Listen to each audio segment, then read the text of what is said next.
লম্বা হয়ে যাবে। সংক্ষেপে গোছানোর জন্য একটা কিচ্ছা শোনাবো আপনাদেরকে, যে কিচ্ছাটা সাফহাত মিন সাবরিল উলামার মধ্যে আছে। উলামায়ে কেরাম থাকলে জানেন, এই কিতাবের সাথে পরিচিত। শেখ আব্দুল ফাত্তাহ আবু গুদ্দার লেখা কিতাব আরবি রিসালা সাফহাত মিন সাবরিল উলামা। ওখানে কাজী আবু বকর মুহাম্মদ ইবনে উসমান ওনার একটা ওয়াকিয়া আনছেন। কাজী আবু বকর মুহাম্মদ ইবনে উসমান উনি ছিলেন মক্কায়, ইলম অর্জন করতেন, হাফেজে কুরআন ছিলেন, আলেমে হাক্কানি ছিলেন, রব্বানি ছিলেন। দুনিয়ার কোনো সম্পদ ছিল না, এতটা ফকির ছিলেন, না খাইতে না খাইতে উপবাস, 7 দিন পর্যন্ত খায় না, 3 দিন পর্যন্ত খায় না, ক্ষুধায় অস্থির। এমত অবস্থায় মক্কার জমিনের মধ্যে হাইটে যাইতেছেন, হঠাৎ দেখে মক্কার জমিনের মধ্যে একটা থলি পড়ে রয়েছে। উনি সুন্দর এই থলিটা উঠাইলেন, উঠাইয়া দেখতেছেন থলিটা রেশমের থলি, রেশমি কাপড় দিয়া থলিটা বানানো, থলিটা গিটটা দেওয়া, এটাও রেশমি সুতা দিয়ে গিরা দেওয়া। থলিটা উঠায় উনি ঘরের মধ্যে নিছেন, ঘরের ভিতরে গিয়া থলিটা খুলছেন, খুলে দেখেন এই থলির মধ্যে সুন্দর অনেক দামি একটা মুক্তার মালা দেখা যায়। জোরে কোন সুবহানাল্লাহ। কুরায়া পাইছেন। কোরআনও পাইলে মাসআলা কি? কমপক্ষে 1 বছর পর্যন্ত জিনিসটা যদি তোমার কাছে রাখার মতো হয় রাখবা, 1 বছর পর্যন্ত এটা এলান করবা, ঘোষণা করবা। এমন না পাইছি, আমার অভাব দেখে আল্লাহ আমারে জিবরাইলের মাধ্যমে পাঠাইছি, খাইয়া লাইলাম, এটা না। এটা মালিকের কাছে পৌঁছাইতে হবে, পৌঁছানোর জন্য এলান করতে হবে। উনি এটা ওনার ঘরের মধ্যে রেখে দিচ্ছেন। উনি বলেন, আমি অনেক অভাবী, আমার অভাব মোচনের জন্য কোনো টাকা নাই, আমার ঘরের মধ্যে খাবার নাই, এটা আমার খুব দরকার, তারপরেও আমি এটা বিক্রি করলাম না, আমি এটা ঘরের মধ্যে রেখে দিলাম আর মালিকের সন্ধান করতে লাগলাম। আল্লাহর নবী কাজী আবু বকর বলেন, একটু পরে দেখি একজন ব্যক্তি এলান করতেছে, ও মক্কা নগরীর মানুষেরা ভালো করে শোনো, আমি একটি থলি হারিয়েছি, আমার থলিটা যদি কেউ পেয়ে থাকো দিয়ে দাও। কে আছো এমন যে আমার থলিটা দিয়ে দিবে? এটা পবিত্র জমি, এটা মক্কার জমি, মক্কার জমিনের সম্পদ, এটা আল্লাহ পাক রব্বুল আলামিন নাকি হেফাজত করেন। আমি অনেক দূর থেকে এসেছি হজ করার জন্যে, আমি অনেক দূর থেকে এসেছি তাওয়াফে জিয়ারত করার জন্যে।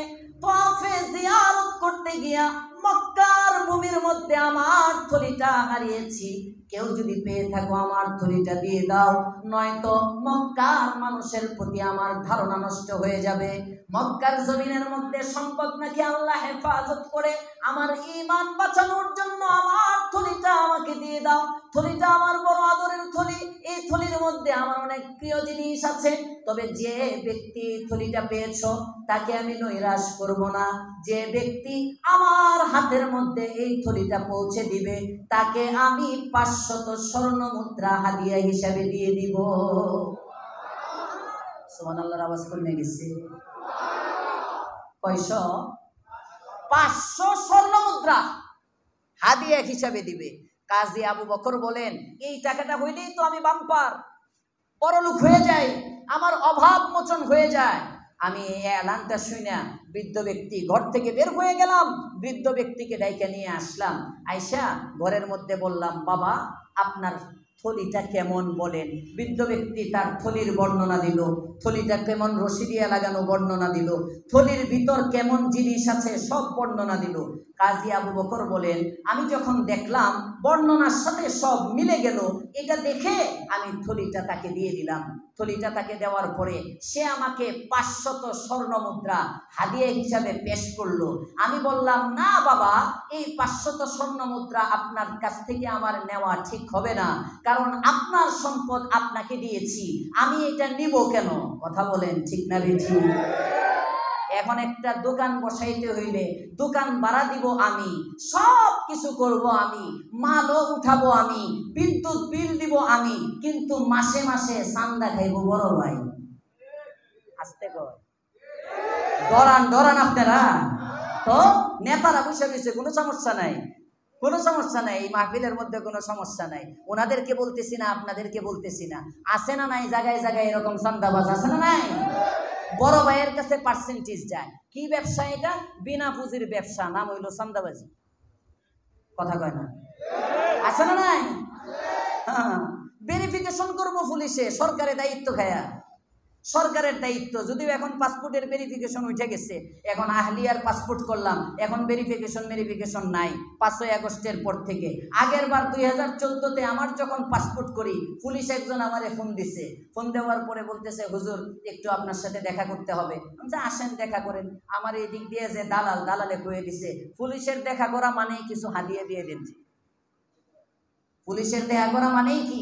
ভেরিফিকেশনে কিছু দেওয়ান লাগবে। এটি আমরা দেশে আছে না নাই?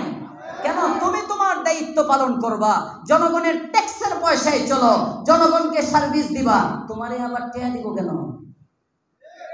আসতে বলেন কেন? জোরে বলেন, ঠিক না বেঠি? এমপি আমার গোলাম, চেয়ারম্যান আমার গোলাম, মেম্বার আমার গোলাম, উপজেলা চেয়ারম্যান আমার গোলাম, মন্ত্রী আমার কামলা। কথা বলেন, ঠিক না বেঠি? আমার সার্ভিস দিতে বাধ্য। তার পর্যন্ত যাওয়ার জন্য আমার জুতার তলা ক্ষয় করতে হবে কেন? কোরআন নাই যে এই জন্য, কোরআন নাই, কোরআন নাই এই জন্য। যদি মন্ত্রী কোরআনওয়ালা হয়, এমপি কোরআনওয়ালা হয়, মেম্বার কোরআনওয়ালা হয়, তাহলে দেখবেন এই দেশের প্রতিটা সমাজের রন্ধ্রে রন্ধ্রে যদি কোরআনের ছোঁয়া লাগে, বাংলাদেশটা সোনার বাংলাদেশ হয়ে যাবে। জোরে কোন সুবহানাল্লাহ।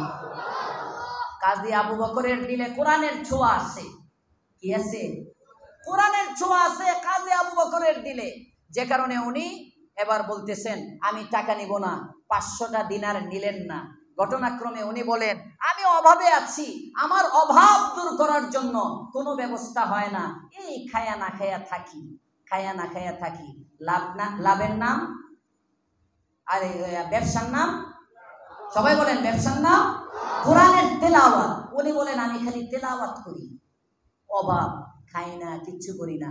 হঠাৎ করে আমি ওই এলাকায় আমার কাজ শেষ, এলেম অর্জন করা শেষ, এবার সামুদ্রিক পথে আমি সফর করা শুরু করলাম। একেবারে অ্যালার্ট থাকেন, মাত্র 3 মিনিট আসছে। সামুদ্রিক পথে আমি সফর করা শুরু করলাম। সামুদ্রিক পথে যখন যাইতেছি, ঘটনাক্রমে ঘূর্ণিঝড়ের কবলে পড়ে গেলাম। নৌকা জাহাজ যা ছিল সব ভেঙে গেল, যাত্রীরা যারা ছিল সবাই মারা গেল, যাত্রীরাও মৃত্যুবরণ করলো। আমি কোন রকম জাহাজের একটা কাঠ ধইরা, নৌকার একটা কাঠ ধইরা, এই কাঠের মধ্যে ধইরা আমি ভাইসে ভাইসে যাইতেছি। আমাকে আল্লাহ পাক রব্বুল আলামিন বাঁচাইয়া রাখছেন। বাচ্চারা আওয়াজ করো না। আমাকে আল্লাহ তাআলা বাঁচাইয়া রাখছেন। আমি গেলাম, কোন দিকে আমার গন্তব্য জানি না। পানি আমারে বাসায় বাসায় বাসায় বাসায় নিয়ে যাইতেছে, নিয়ে একটা উপত্যকার মধ্যে, একটা নীরব দ্বীপের মধ্যে আমাকে ফেলে দিল। আমি ওই দ্বীপের মধ্যে উঠা, কাউকে চিনি না, কোন জায়গায় আসছি তাও জানি না। কাজী আবু বকর বলেন, আমি হাঁটতে লাগলাম, কারো বাড়িতে তো উঠতে পারবো না, এলাকায় কোনো মসজিদ তালাশ করতে লাগলাম। আল্লাহর রহমতে একটা মসজিদ পেয়ে গেলাম, মসজিদের দরজাও খোলা। রাতের আধারে ওই মসজিদের মধ্যে গিয়া আমি কোরআন তেলাওয়াতের মধ্যে নেমে গেলাম। ব্যবসার নাম কোরআনের তেলাওয়াত, ব্যবসার নাম কোরআনের তেলাওয়াত। লাভ কেমন দেখেন। আল্লাহর ওলি কাজী আবু বকর বলেন, আমি তেলাওয়াত করতে লাগলাম। ফজরের নামাজের সময় এলাকার মানুষগুলো যখন আমার কোরআনে কারীমের তেলাওয়াত শুনলো, তেলাওয়াত শুনে তারা বলে, হুজুর আমাদের এলাকার ইমাম সাহেব কয়েকদিন আগে মারা গেছেন, আমাদের এলাকায় কোরআন পড়া লোক নাই, আমরা একজন কোরআনের হাফেজ তালাশ করতেছিলাম। আপনার তেলাওয়াত তো বড় সুন্দর, আপনি যদি রাজি থাকেন আপনাকে আমাদের মহল্লার মসজিদের ইমাম বানায় দিলাম। হযরতে কাজী আবু বকর বলেন, আমি তেলাওয়াত করলাম। আমার তেলাওয়াত শুনে আমার চাকরির ব্যবস্থা হয়ে গেল, থাকার ইন্তজাম হয়ে গেল। আমি এখন মসজিদের মধ্যে থাকি, ইমামতি করি, এলাকার মানুষদেরকে আমি কোরআনে কারীম শিখাই। হঠাৎ করে একদিন কোরআনের তেলাওয়াত করতেছি, তারা আমার জন্য একটা বেতনের ব্যবস্থা করে দিল। কোরআন তেলাওয়াত অবস্থায় হঠাৎ দেখি মসজিদের তক্তার মধ্যে একটা খাতা দেখা যায়, খাতার মধ্যে এক ধরনের আরবি লেখা দেখা যায়। আমি এবার ডাক দিলাম, পাশের একজনকে বললাম, ভাই খাতাটা আমার হাতে দেন, লেখাটা কি আমি একটু দেখি। কাজী আবু বকর বলেন, আমি যখন তাদেরকে বললাম লেখাটা দেখি, লেখা পড়তে পারি, এইটা দেখার সাথে সাথে তারা বলল, আপনি কি লেখাও জানেন নাকি? আমি বললাম, হ্যাঁ, আমি কোরআন লিখতেও জানি, আরবি পড়তেও জানি, আরবি লিখতেও জানি। এই কথা শোনার সাথে সাথে এবার তারা বলল, তাহলে আপনাকে আরো এত টাকা বেতন দিয়ে দিলাম, এখন থেকে আপনি আমাদের বাচ্চাদেরকে আরবি লেখা শিখাবেন। ব্যবসাটা লাভ না লস? তেলাওয়াতের ব্যবসা। কাজী আবু বকর বলেন, আমি কোরআন তেলাওয়াত কইরা ইমামতির চাকরি পাইলাম, কোরআন লেখা এখন কিতাবতের চাকরি পাইলাম, লেখকের চাকরি পাইলাম, এই বিজনেস করতেছি, তারা আমারে খাওয়াইতেছে। হঠাৎ করে একদিন এলাকার গণ্যমান্য লোকেরা আসলো, এসে বলতেছে, আপনি আমাদের এলাকায় আসছেন, কোথায় আপনার বাড়ি জানি না, কোথায় আপনার ঘর জানি না, আপনার আত্মীয় স্বজন কেউ আছে কিনা তাও জানি না, আপনি কি বিবাহিত না অবিবাহিত তাও জানি না। কাজী আবু বকর বলেন, আমি বিবাহিত নই, আমি অবিবাহিত, নতুন মাত্র ফারেক হয়ে আসছি। এবার লোকগুলো বলেন, আপনি যদি রাজি থাকেন, আমাদের এলাকায় একজন এতিমা বাচ্চা আছে, একজন ব্যক্তি ছিল অনেক ভালো, ওই ব্যক্তিটার মেয়েটা বেঁচে আছে, বাবার ইন্তেকাল হয়ে গেছে, মেয়েটা আছে, বাবা নাই, আপনি যদি বলেন তাহলে এই মেয়েটাকে আপনার সাথে বিবাহ বন্ধনে আবদ্ধ করে দেই। কাজী আবু বকর বলেন, আমি প্রথম রাজি না। তারা বলে, না, এই এতিম বাচ্চি অনেক ভালো, সেও আপনার মতো, আপনি যেমন সালেহ সে এরকম সালেহা, তাকে আপনি বিবাহ করে নেন, আপনার ভালো হবে। হযরতে কাজী আবু বকর বলেন, আমি এবার এলাকাবাসীর চাপে বিয়াতে রাজি হয়ে গেলাম। ব্যবসার নাম, কথা কয় না, ব্যবসার নাম। প্রথমে খাওয়ান নাই, খাওয়ান পাইলো, শোয়ার জায়গা নাই, শোয়ার জায়গা পাইলো, পকেটে খরচের জন্য টাকা দরকার, টাকা পাইলো, এখন জিন্দেগি চালানোর জন্য, পারিবারিক জীবনের জন্য বউ দরকার। জোরে কোন আল্লাহু আকবার। এবার বউ পায়ে গেছে। বাসর রাত্রে যখন গেছে বউয়ের কাছে, কাজী আবু বকর যুবক মানুষ, আমি খুব সংক্ষেপে বলতেছি, বাসর রাত্রে গিয়া বউরা তো সাজে, বড় লোকের মাইয়া, গয়নাগাটি যা ছিল সব পড়ছে। কাজী আবু বকর তো জীবনেও এত সৈন্য দেখে নাই, মেয়েটাও আবার সুন্দরী।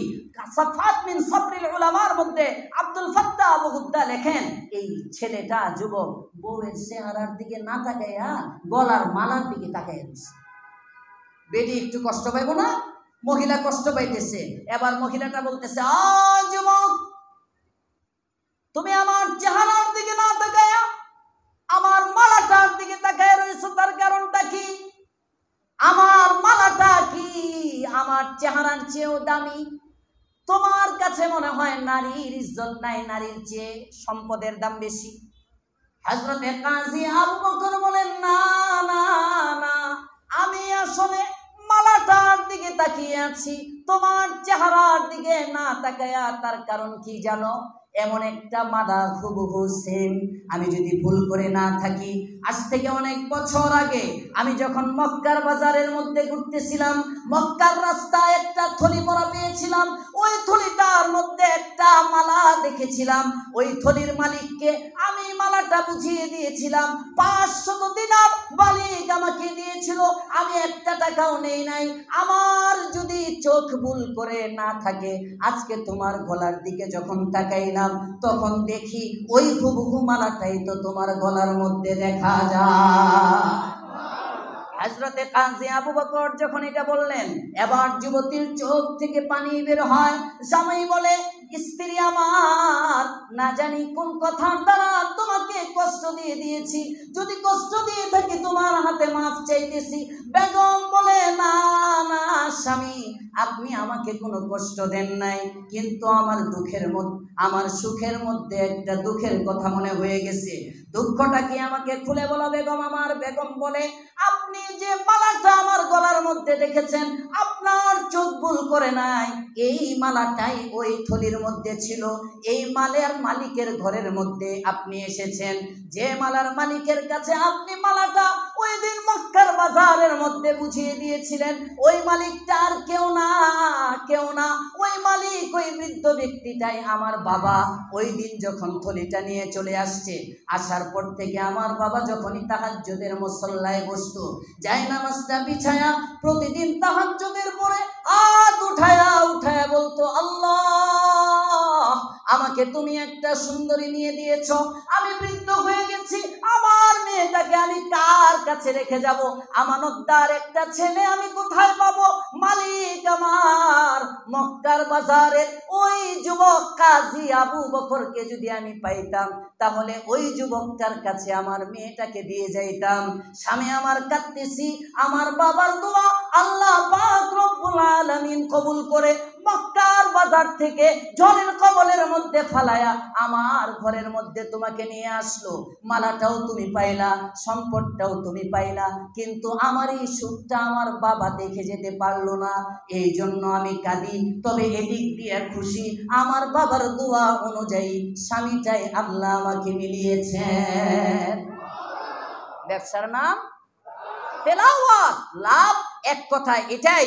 হাদিসের মধ্যে আল্লাহর রাসূল বলেন, এই তুমি যদি শুধু তিলাওয়াত করো, মান শাগালাহুল কুরআনু আন যিকরি ওয়া মাসআলাতি, যে ব্যক্তি কোরআনে কারীমের তিলাওয়াত করবে, কোরআনের তিলাওয়াতের কারণে ব্যবসা করতে পারে না, চাকরি করতে পারে না, হাত উঠায়া রবের কাছে কোনো কিছু চাইতে পারে না, শুধু একটা ব্যবসায় করে, ব্যবসার নাম তেলাওয়াত। জোরে বলেন, ব্যবসার নাম তেলাওয়াত। এই ব্যবসাটাই যে ব্যক্তি করে, আল্লাহ তাআলা বলেন, মান শাগালাহু আন যিকরি, মান শাগালাহুল কুরআনু আন যিকরি ওয়া মাসআলাতি, যে ব্যক্তিকে আল্লাহর কালামের তিলাওয়াত আমার জিকির থেকে দূরে সরায় দেয়, আমার জিকির করার মতো তৌফিক দেয় না, ও শুধু তেলাওয়াত করে। একজনে হাত উঠায়া চায়, আল্লাহ আমার একটা সন্তান দিয়ে দাও। একজনে হাত উঠায়া চায়, আল্লাহ আমার ব্যবসায় বরকত দিয়ে দাও। একজনে হাত উঠায়া চায়, আল্লাহ আমার একটা নেক স্ত্রীর ব্যবস্থা করে দাও। এ দোয়াও করতে পারে না, এ শুধু তেলাওয়াত করে, তেলাওয়াত করে। আল্লাহ তাআলা বলেন, নবী আমার জানায়া দেন, আ'তাইতুহু আফযালা মা উ'তিয়াস সাইলিন। আল্লাহু আকবার। পুরা পৃথিবীর মানুষ চায়া আমার কাছে যা পায়, ও শুধু তিলাওয়াত নামের ব্যবসা করে, আমি চাওয়া ছাড়া তাকে সব দিয়ে দিই। জোরে বলুন সুবহানাল্লাহ।